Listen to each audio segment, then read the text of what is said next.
224 000 nouvelles personnes se sont mises au chômage aux États-Unis rien que la semaine dernière. Si ce chiffre t'impressionne, c'est que t'es pas assez formé en fait, parce que c'est un chiffre tout à fait banal qui est publié tous les jeudis, notamment sur des sites comme investing.com. Tu vois, là, je t'ai connecté dessus. Hop, on avait prévu 225 000 nouvelles inscriptions hebdomadaires au chômage.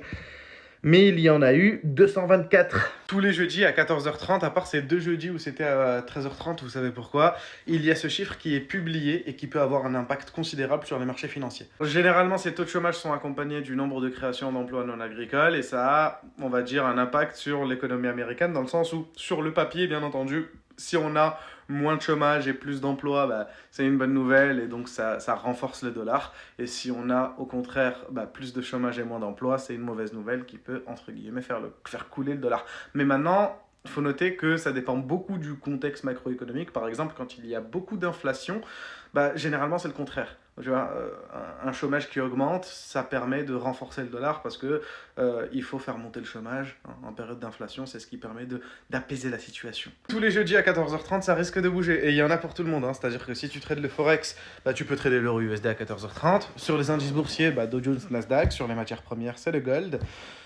Mais faites attention, ça peut être violent de temps à autre. Donc il faut avoir un plan, il faut comprendre le contexte, il faut avoir des analyses techniques solides et il faut bien entendu gérer ses risques. Si tu veux que je t'aide là-dessus, forcément, le lien ne peut pas être mis en bio parce que j'ai pas les 1000 abonnés. Je compte sur toi, tu t'abonnes, on boucle tout ça et on passe à la prochaine étape.